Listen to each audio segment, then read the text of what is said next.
Welcome, everyone, to today's podcast episode. You're listening to the Home Design Podcast. My name is Adam Case, your host, and we aim to educate, inspire, and connect South Florida with the industry authorities within their trade. Today, we're going to be diving into all things real estate, the NAR Settlement, and what you should know about buying and selling a home, all with David Serle, President of the Broward, Palm Beaches, and St. Lucie Realtors. David.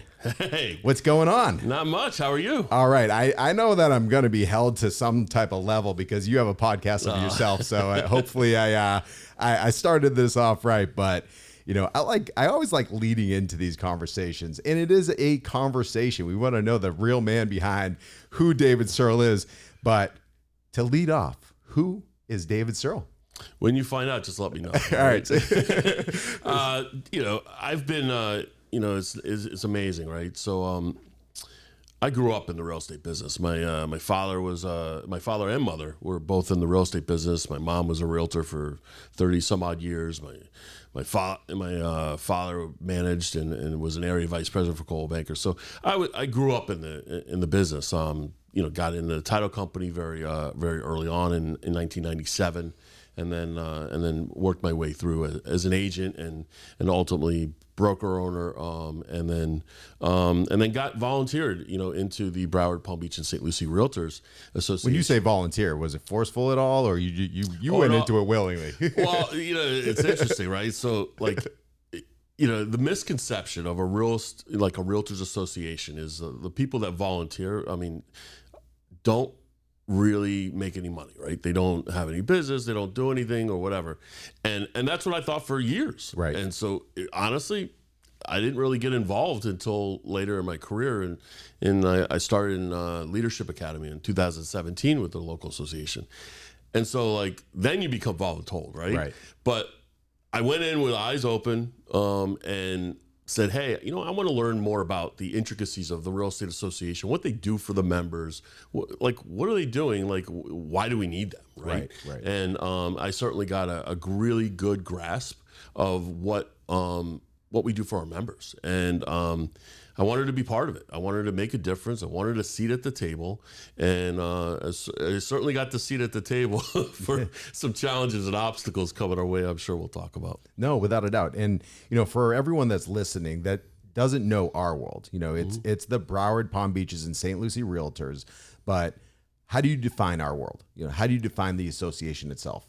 So, I think we're unique in the sense, everyone says that we're member centric or whatever, right. But we really are member centric. We have a visionary and innovative CEO, Deanna Hall. We have our COO, Kim Hansen, is amazing. Our CFO, Jennifer Merritt, is amazing. So, we have a really good structure that's built on very good culture, members. Right. Make the decisions. It's not the CEO making the decisions. It's not the CFO making the decisions.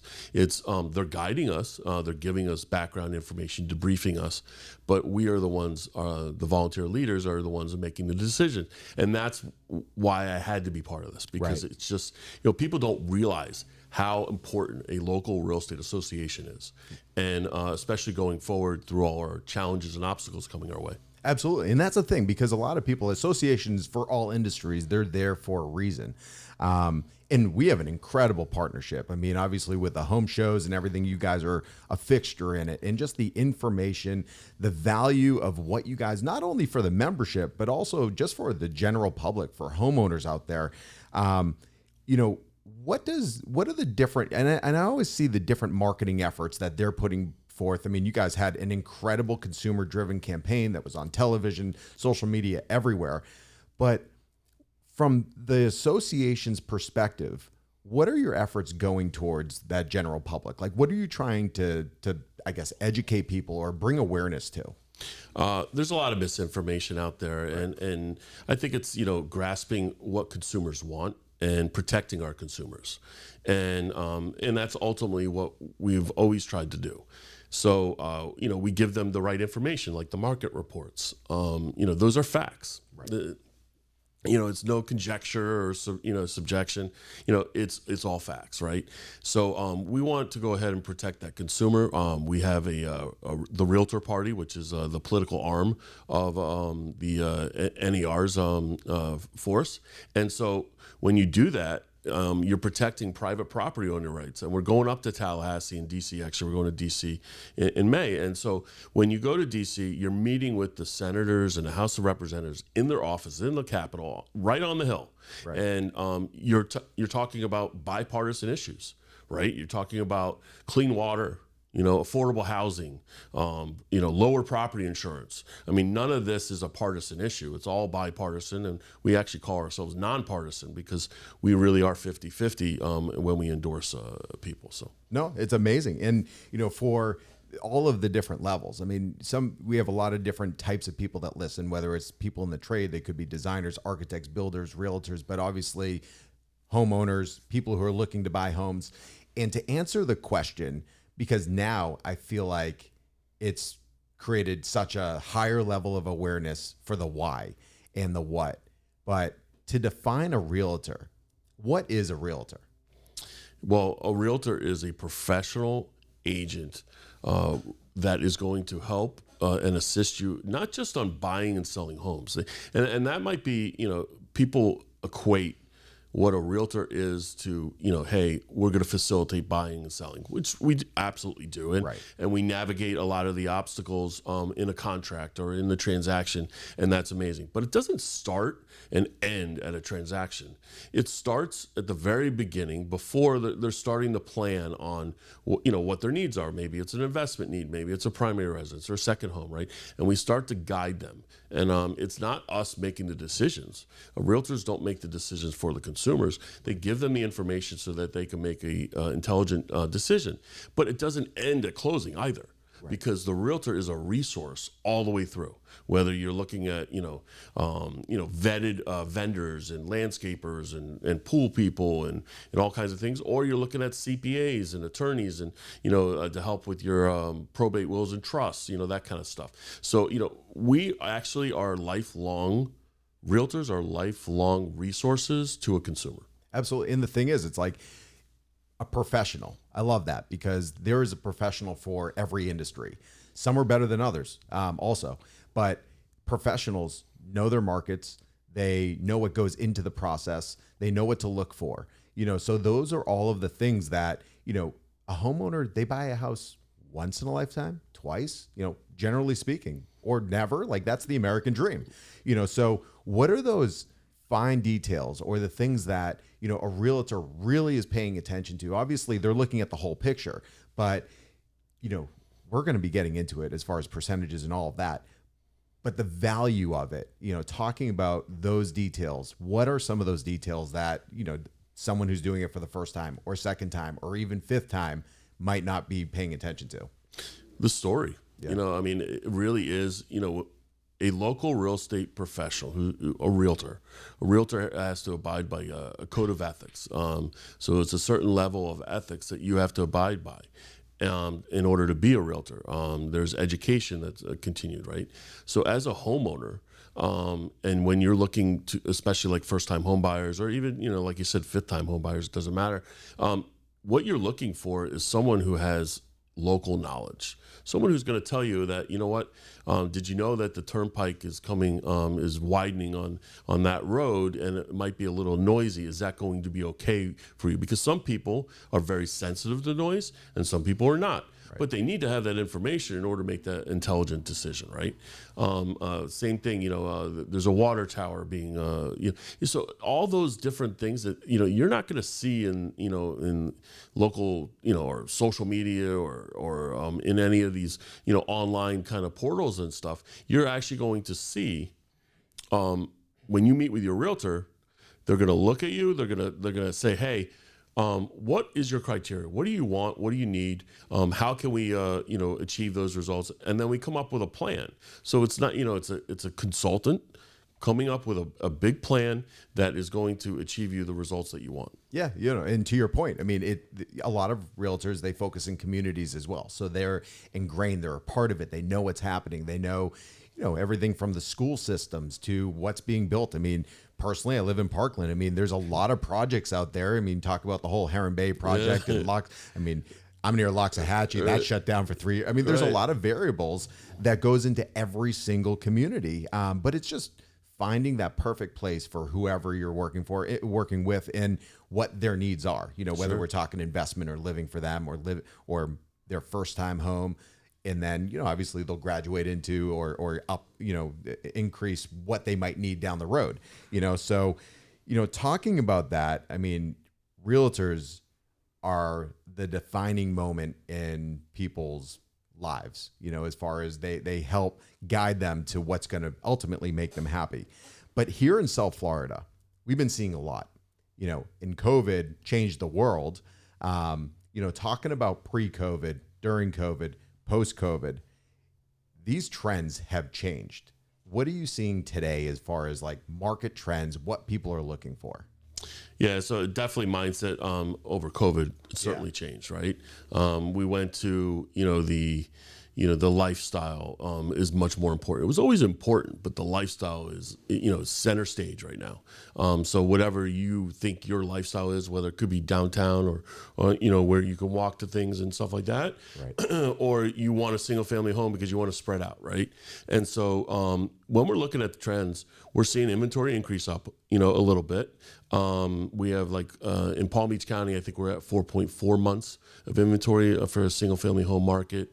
In Broward County, we're around the same. So, we're looking at inventory increasing. Inventory was around 1.1 months of inventory. To understand what that means to the consumer is that if there were no new listings that came on, in 4.4 months, there'd be 0 listings available on the market. Right. So still pretty decent inventory, still an inventory problem, whatever you want to call it. To give you more of a balanced market, when you're over 5 to 6 months of inventory, that's a balanced market. Okay. Over 6 months of inventory is a quote unquote buyer's market. So we're still in a quote unquote seller's market. And we hear those terms all the time. People are like, well, what does it mean? Exactly. Yeah. No. So, you want to define it, right? Like, right. We're still in a seller's market. Right. In the condo market, we're in a balanced market. We haven't hit the buyer's market yet, but we're getting there close. But prices are still increasing. I mean, it's a really good opportunity. I know interest rates certainly have ticked up a little bit, putting a little pressure on prices, putting a little pressure on affordability. Right. But it really is a good time to buy because you have a lot more choices. For the longest time, especially during the pandemic years, whatever you want to call it, buyers were saying, "Oh, I wish I had more choices. Well, now you have more choices. Right. So go out there and have a realtor guide you the way that to achieve your results." And when you mentioned as far as like the condo market being more balanced versus, the single family homes, is it because what people are looking for, or have their perspectives changed because of what people went through during COVID and being in a condo where there's a lot of people living in one space, and what influenced that? Or so I think there's two things. One, obviously, at least the spike or really came with COVID, right? Right. Once you started to feel more comfortable, the condo market shot up. Right. And now there's a lot of pressure with legislation being put on these condos. For the longest time in South Florida, you were able as a board of directors for your condo to basically vote to not have reserves. Okay. And so if you didn't have reserves, what does that mean? Well, when you have to do projects, you have to assess everyone. Right. And so a lot of these people now are getting these milestone inspections, these structural, upgrades, these renovations of clubhouses and such. And, it's causing, the carrying costs to be a lot higher. So it's putting a lot more pressure on condos than we've seen in the past. And also we see a lot of new construction. There's a lot of condos being built. I mean, you look at the skyline of whether, it doesn't matter what city we're talking about. There's no condos in Parkland, though. Yeah, not yet. Maybe that's the next project. Right. If Seriously. developers are listening. Yeah, I mean, going into like, where else is there to build? I mean, I feel like we are like, from the shore all the way to the Everglades, pretty packed in. I mean, how communities have changed in a lot of areas. Even, I mean, you look at Boca. I mean, that's a city now. There's condos, there's everything. But talking to that point, and as far as like these assessments, as far as condos going into new construction, what are the new construction projects? How do they, obviously the amenities, the luxuries, the finishes, everything that they're putting into these condos are incredible. And then on the contrary, to fit the younger demographic, they have more like micro living. And those are probably more so apartments, rentals, things like that. But the condo landscape has also changed and evolved, and it's growing. Yeah, it's significantly. I mean, you look at Boca, right? The Mandarin's been there, and it's been a sore subject for a little while. But the Mandarin is built on amenities, right? Right. It's going to be built on all these beautiful amenities and shopping, and there's a lot of mixed use retail that has been over the last I would say 10, 12 years that we've seen grow, right? People want to be able to walk to restaurants, especially in their condo, or they want to be able to see some kind of view of whether it's a golf course or ocean or intercoastal or something to that effect. I'm actually on the Palm Beach County Planning Commission as well. And so being on that, you really kind of see the new projects going forward and what kind of trends are coming. And when you talk about shortage of land, that certainly is the case. But, when we're looking at land, developers are having to go a little bit further west than they normally would, right? I mean, everything essentially west of I-95 was the Everglades at one point. Yeah, exactly. So we're all kind of built on the Everglades, right?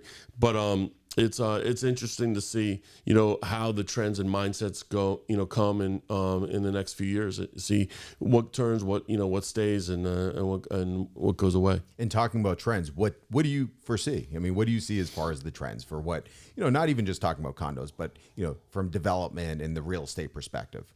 Yeah, I think you're going to see a little bit smaller. We're to every person.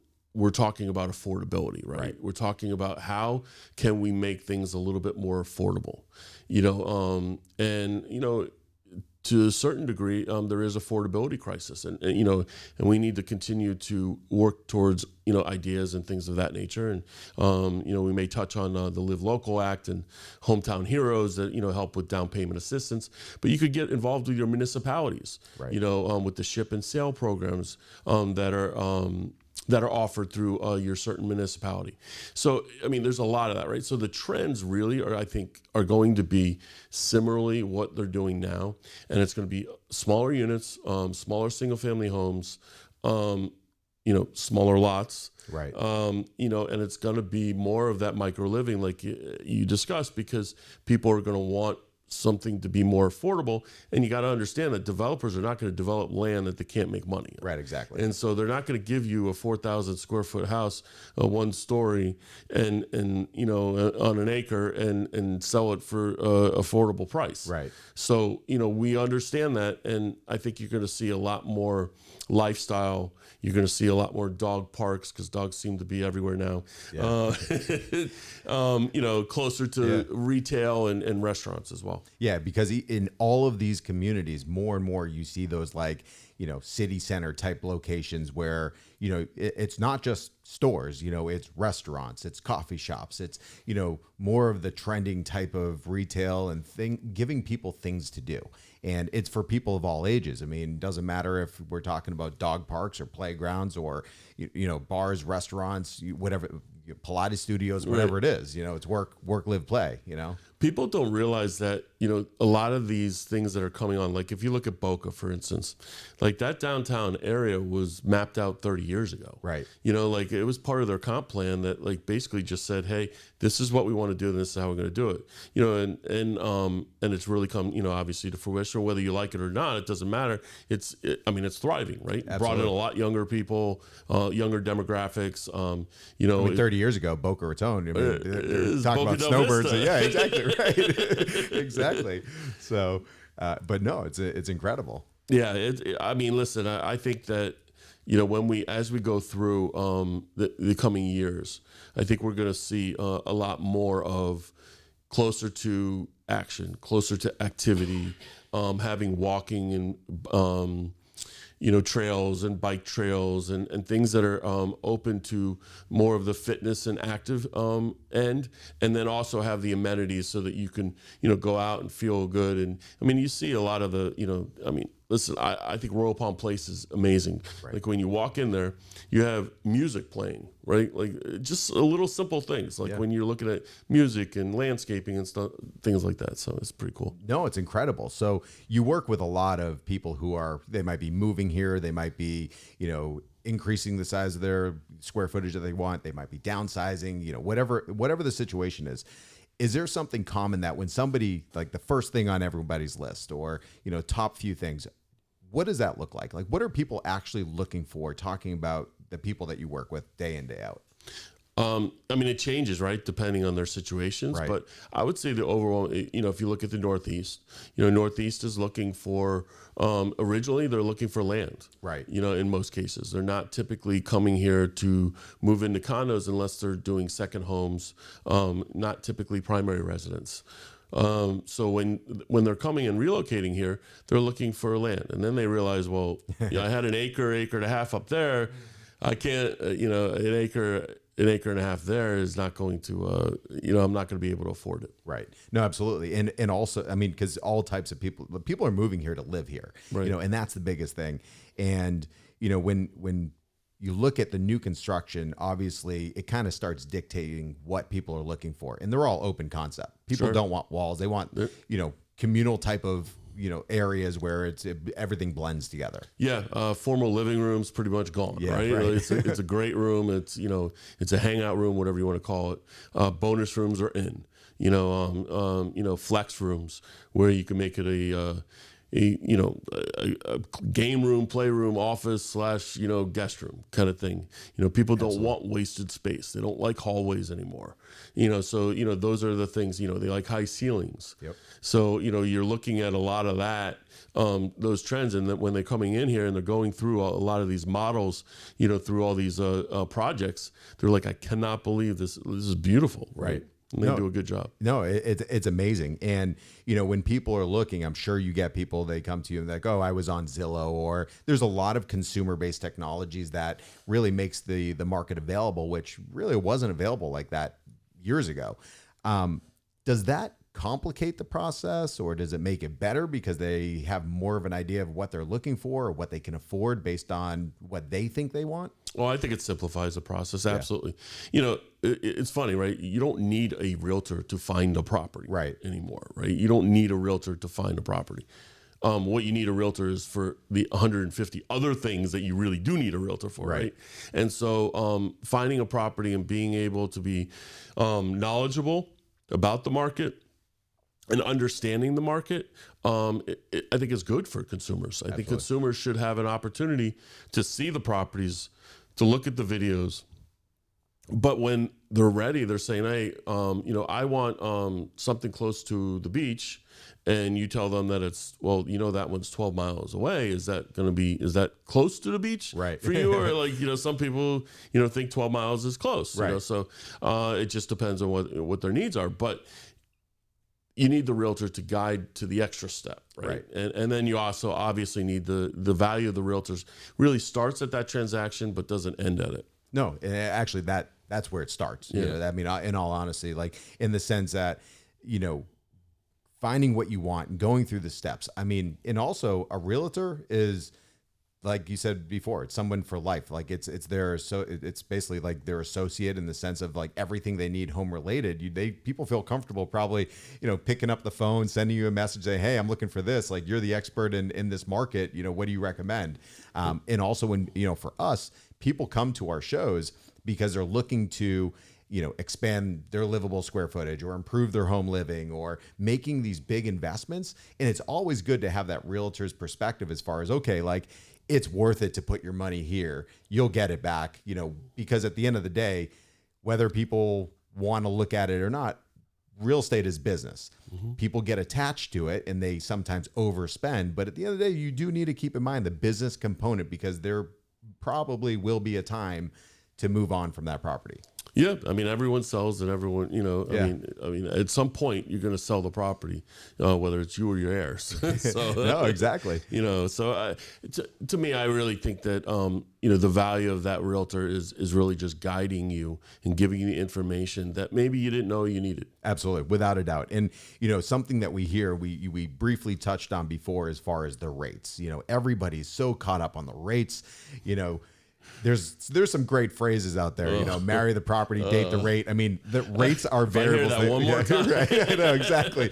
But I mean, to ease the I guess the tension towards it and the focus on it, because people look at it as, oh, it's not a good time to buy, not because of inventory, because of the rates. Like, what can you say to that?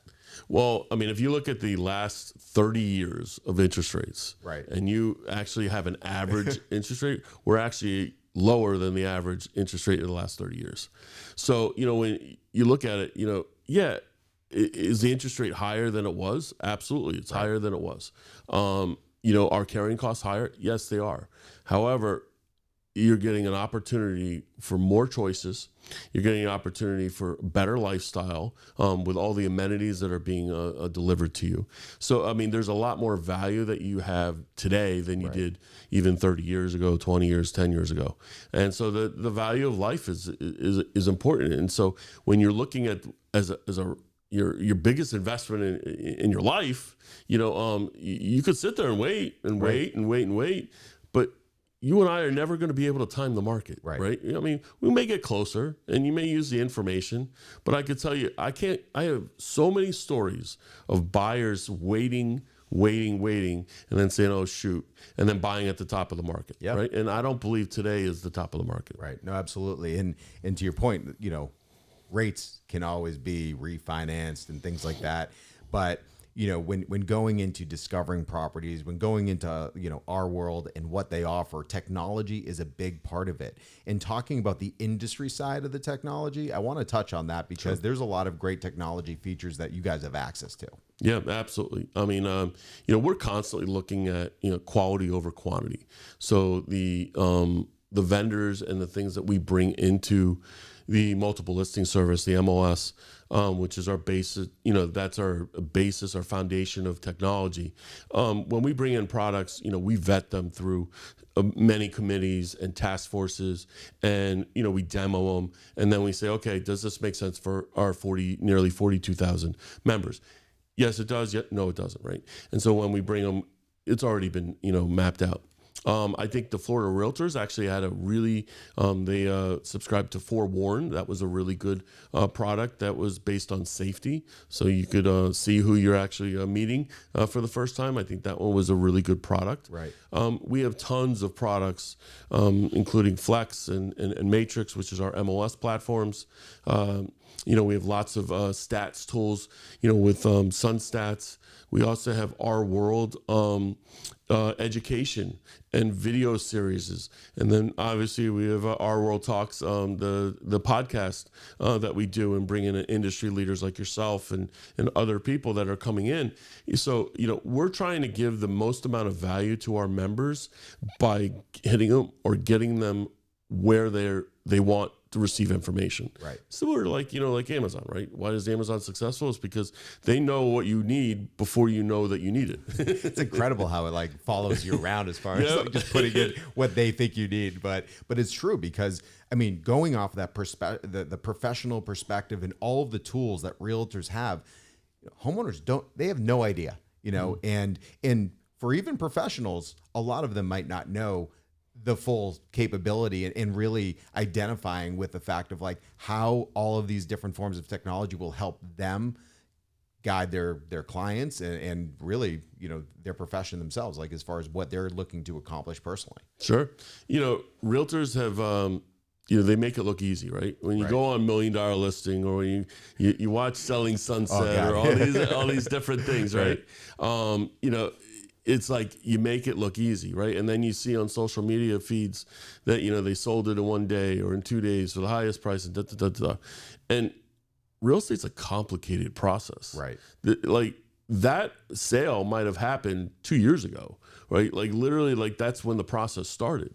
So it makes it look easy, but that's what a good realtor does is they make it look easy. They take out, a lot of the tasks and the craziness that especially, I think a realtor's number one asset is taking the emotion out of the transaction, right, in order to make sure that you achieve your results. Without a doubt. And also talking about the reality of real estate and reality of what the perspective that a lot of those shows really paint as far as the picture. And it's like, if you take all your courses and become a realtor today, it doesn't mean you're a millionaire today. Like, no, it is hard. Just so you know, we all drive Bentleys. Right, we exactly.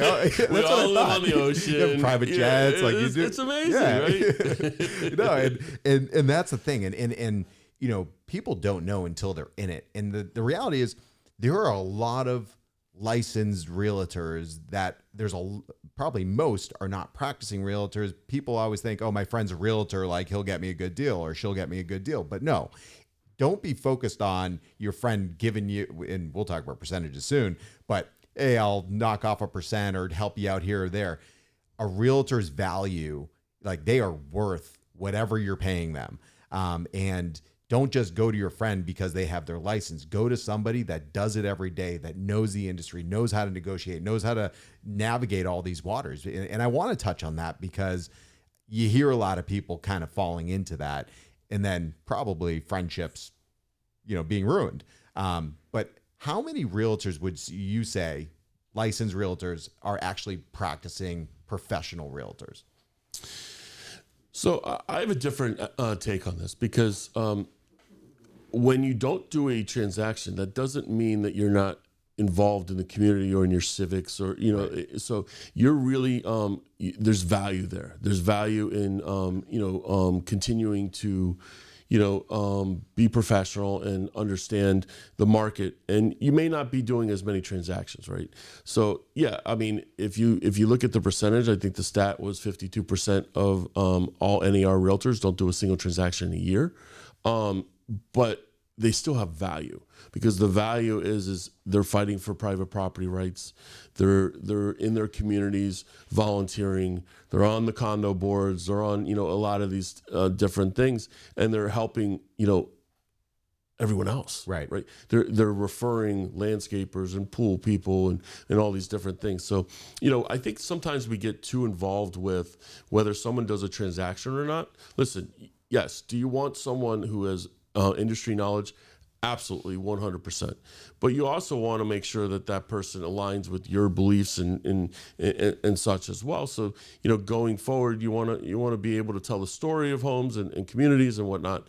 But you also want to make sure that they're valuable as a realtor as well. Without a doubt. And going off of that, are there any top tips that you would suggest to people on how to hire a realtor? Like, are there questions that everyone should know to ask?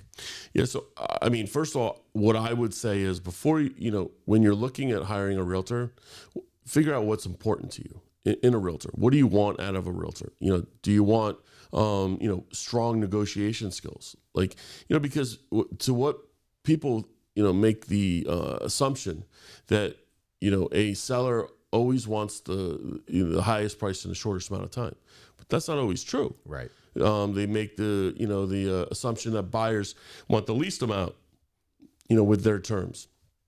That's not always true. It could be situational. Right. So I think, finding out and figuring out what your situation is. So for me, I would say that the top tips would be make sure you bring in 3. One that is in your one that is a referral, one that is in your community. Maybe you're getting postcards or seeing them on social media or whatever, knowing that they're selling in the property, and then look up the dominant force in your community and go ahead and interview all 3. But when you interview, it's one thing to interview and to have some comfortability or whatever. You got to figure out what you want first, because a lot of times you go in there and you basically just pick the one that you're most comfortable with, right? No, like, trust, right. Which is great. but are they going to achieve your result? I don't know. I mean, maybe they will, but you have to make sure that you're getting what you want, so you understand and don't go in with blinders on the interviews. Just make sure that you know what you want, what you need, and move forward. Absolutely. And, I mean, because there's a lot of factors that goes into whether you're buying or selling. If you're selling, there's the marketing component, but you want to make sure that, your best interest is in their hands, like that they're going to really take care of it. Right. I mean, listen, if your property is, a condo on the beach, you don't want to be marketing to single family home buyers, right? So, you want to make sure that, you have the right marketing. If you are a social media, active, participant in social media, you probably don't want the old school mindset, right? You probably want, someone who is more tech savvy. That being said, you may not want someone who's tech savvy if you have different, old school beliefs that you think that, I'd rather belly to belly and all that kind of stuff. So, it really, it's kind of situational, but always interview 3 people. Absolutely. No, that's a great point. Because you gather information on those 3. Even if you know that you're going to choose, you're doing a couple things. One is you're interviewing them, so you're giving them the opportunity. You're not wasting their time. Right. You're giving them the opportunity to present to you, to meet you, and that realtor is going to be able to practice their presentation on you, right? Absolutely. And then you're also gathering information on the market that you may be able to use to sell your house. Absolutely. And introducing the property to them if they have any buyers, even if you don't choose them. Yeah, because a lot of realtors, they have people that are actively looking. So also by having them as a listing agent, for example, they might have a pocket full of buyers that are looking for this property. So you're just opening your people's eyes up to what's available. 100%. So I want to address the elephant in the room. You see I'm behind it over there? Wait, I'm not an elephant, am I? I'm as big as an elephant, but So we hear on the news, we read in papers, we see in social media, there's probably billboards on it. It's everywhere. But let's address the NAR settlement. And what does it mean? What is it, first of all? What does it mean? Where are we going? How are things changing? So, it's interesting, right? The media has a way of,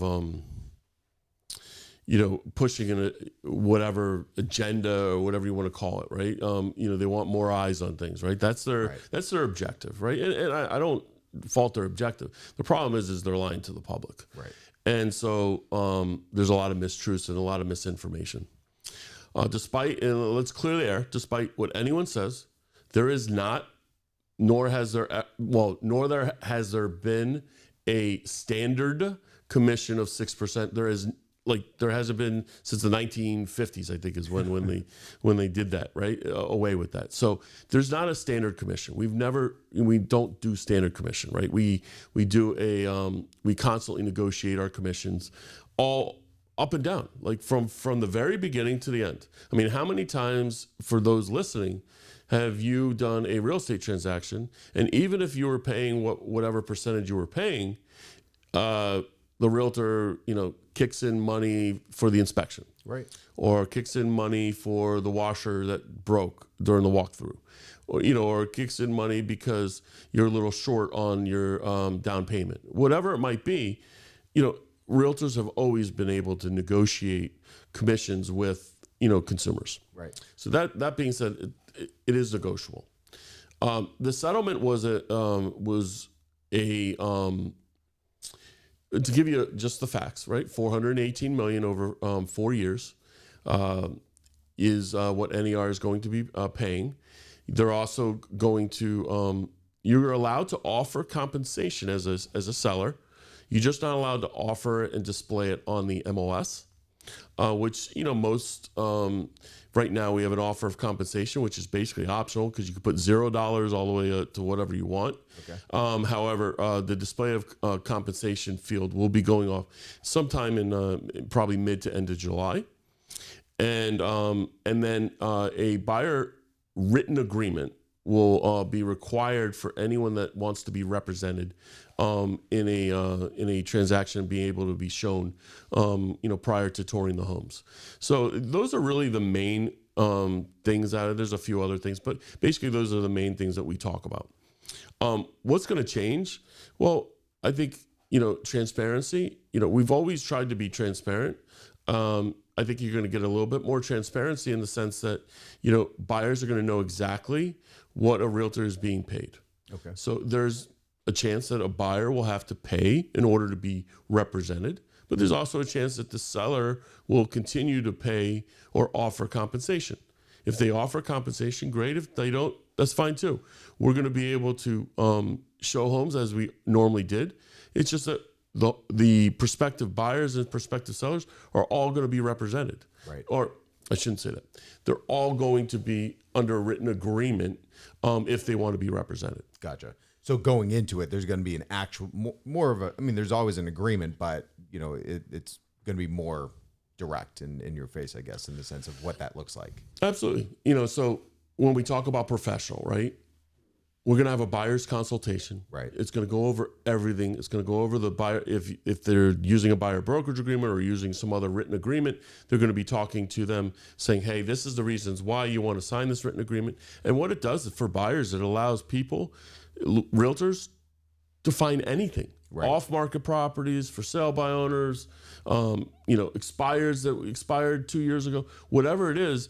So now it opens up the entire inventory to find what that buyer is looking for. Okay. And the buyer will know exactly what they're responsible for when it comes to compensation. All right, that makes sense.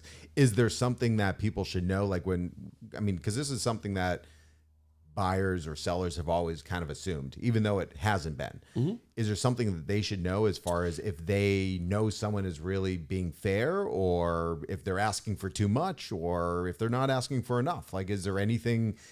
No, and it's all negotiable, right? So, and I don't believe that, I believe that most buyers didn't care about the offer of compensation, but they knew what it was. Right. In a lot of the contracts, it's listed there. On the settlement statement, it's been disclosed and displayed prominently. Right. So if, they may not have looked at it or cared because maybe they weren't paying for it, but they were paying for it within the price. And so they should have looked at it. So this whole lawsuit has come about, and we still vehemently deny any wrongdoing, going forward, because we actually tried to make the system a lot better for the prospective purchaser. Okay. However, people think it was different. So, and so we need to stop worrying about, and to the realtors that are listening, or real estate professionals that are listening, we need to lean in and embrace this. We need to make sure that consumers are protected, and that's in our forethought. That's our first priority. And we need to stop doing the why me and, right. waiting for my new cheese to come, right. Suddenly. We need to find our new cheese. Right. No, absolutely. And going back to the Broward, Palm Beaches, and St. Lucie Realtors, are there any initiatives specifically to really, help the realtors better understand, other than this podcast, because everyone's going to be listening to it? Absolutely. But as far as the association itself, mm-hmm. is there any direct outreach or education or anything that they're doing internally? So when these lawsuits were first filed in 2019, we started a scenario plan almost immediately. Okay. So we've been 3+ years going into what if scenarios. The Broward, Palm Beach, and St. Lucie Realtors, more than any other association that I've seen, was well prepared, communicated effectively to our members. We've done now 2 town halls. Okay. We're doing one more. We had the senior counsel for NAR, and we continue to have town halls coming up. Okay. The initiatives that we're doing is we have buyer brokerage, understanding buyer brokerage agreements, being able to train on it, educate, both in person and virtual. So you could go into RWorld.com and look at the calendar of events. You could go in your dashboard if you're a member of RWorld. You can go into your Clarity dashboard and select your, under education, the class that you would like to attend. Okay, no, it's amazing because I see it from, I'm not obviously a realtor, but I've been a part of the association and have gone to the events, have been a part of a lot of the distribution of obviously educational content that you guys put out, just to be that extra reach and help, not only, within the real estate community, but to everybody, because it is so valuable and everybody needs to understand all perspectives, whether you're looking to buy or sell, or if you're in the industry, or if you're a developer and you're building property and maybe you're from somewhere else, and just knowing the pulse of what this market is. Talking about that, like all of the professional development and things like that you see, and you've been a part of this and you've been in the business for a long time. Are there any, specific success stories or things like that that have, benefited, realtors that are a part of, RWorld themselves? Yeah, I mean, like every day. From the resources, like this resource really, like this is what allowed me to achieve this. Right. So I think, it's full of resources, right? So like when you look at like how RWorld is set up, we continue to push forth, amazing content that people are using and being able to use the graphics and the market reports and such through social media channels. And they're, receiving buyers and sellers from it, but they're also and being able to inform and educate, which is the most important thing right now, is to inform and educate your consumers. Right. Especially when we go into the NAR lawsuit, what I've been doing is I've been calling people and say, hey, have you heard about the NAR lawsuit? Yes. Well, what have you heard? So I could dispel a lot of the truths and information so that they understand that, the real estate in general is just going to get better. Right. There's really when you say changes, yeah, there's changes. But in the matter of process, there's not a whole lot of change coming, other than you're going to have spelled out in agreements as to what you're responsible for and what the broker's obligations are as well. Yeah, no, as you said, it's transparency, because it doesn't seem like the process for, someone in real estate is good. It's not really going to change. It'll just bring out transparency where this is something like, okay, and identify exact numbers and whatever that looks like. Yep, absolutely. So you've been in business for a long time. I'm sure you've had a lot. I used to have hair up here. Me too. It's funny how that happens. It's amazing, right?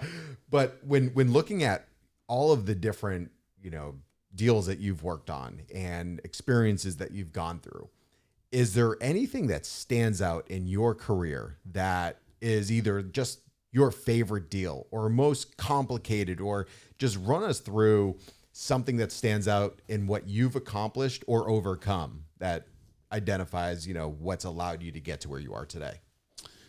There's nothing better than helping a first-time home buyer. There's nothing more rewarding, right? And it's amazing when you start with the home buyers. And I remember I don't even know how many transactions I've done over the years. But when you're looking at that first time home buyer, and that first time home buyer says, "Thank you, I can't thank you enough for achieving this." Right. Like it's all the money in the world won't make you feel the way that person made you feel, right? Because it's making a difference in the community. It's being able to go out to the community and be able to speak to the mayors of the municipalities and your state representatives and even your federal, your U.S. Congress, and it's being able to be influential in all these areas so that when someone needs something from you. I mean, I know that there was a person who was having a hard time with, getting green cards and stuff like that, and visas and things like that. And we make phone calls, to Marco Rubio or a someone who is going to be going to help facilitate a lot of this. It's amazing, right? Yeah. It's just, so, I mean, yes, most deals now are complicated. Right. Yeah. I mean, I remember I had an agent that showed up in a walkthrough and they hadn't seen the property for a month, and the owner was an absentee owner.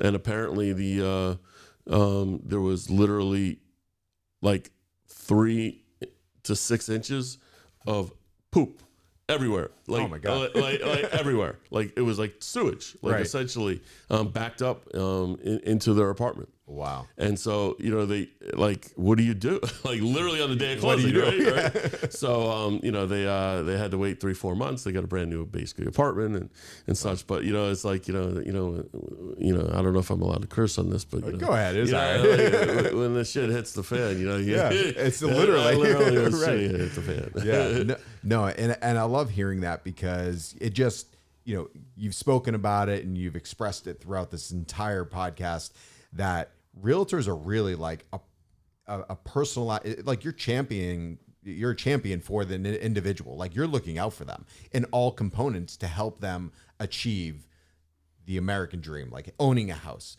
whatever number house it might be, but you guys are truly there for them and supporting them, helping them navigate the waters to be able to purchase a home and the right home. Yeah. I mean, I would say consumers don't understand and whether it's rightfully so or not, consumers, they care about their needs, right? So they sometimes take for granted the things that a realtor actually does on a daily basis to protect them. Right. And especially someone who is involved with their local association is so important because they're giving back to the community. They're doing community outreach. I mean, we do the painting and the Habitat for Humanity and all these different things that we continue to do. And it's really, it's making a difference in the community that the consumers live in. Right. And so I think that the value of a realtor, is, most of it's unspoken and most of it, is intangible. Right. But it's immense when you write down all the things that a realtor does on a daily basis to protect that consumer. Right. It's a very long list. No, absolutely. It's incredible. And hearing it from you. And as we wrap this up, whether they're hidden gems or secrets, and whether you want to share it or not, I'm going to ask you. Yeah. Top areas to buy in South Florida, whether we're talking neighborhoods, cities, whatever it might be, for now, but really going into the future if people are looking at investment. If you're looking at investment, I would say Pompano Beach is really going through a big revitalization, and they've done some really great things. They've put it into a quasi downtown area, and they're starting to do it towards the ocean or the beach, and I think that that's a really great area. If you look at up towards the Treasure Coast, I think the Treasure Coast is something that is going to be good too. The Brightline's coming there in 2028. And, the Brightline really has helped a lot of areas. If you look at being around the Brightline, whether it's in Aventura or whether it's, over by Brickell, you're looking at a lot of the communities that hated the Tri-Rail coming through or hated the freight trains coming through, but really have helped with the property values because Brightline was coming through. Absolutely. No, that's incredible.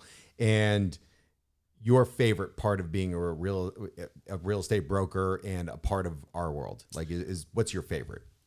The people. God, the people are good. They're so good. I mean, you align yourself, you align yourself with people that have similar ideals. They're giving back constantly. They're protecting consumers. They're making a difference in people's lives every day. And when you surround yourself with those type of people, it's like this.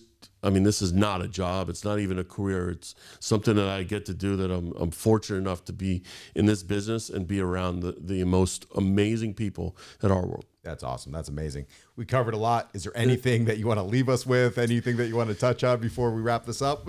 Well, come see us in the home show, right? Exactly.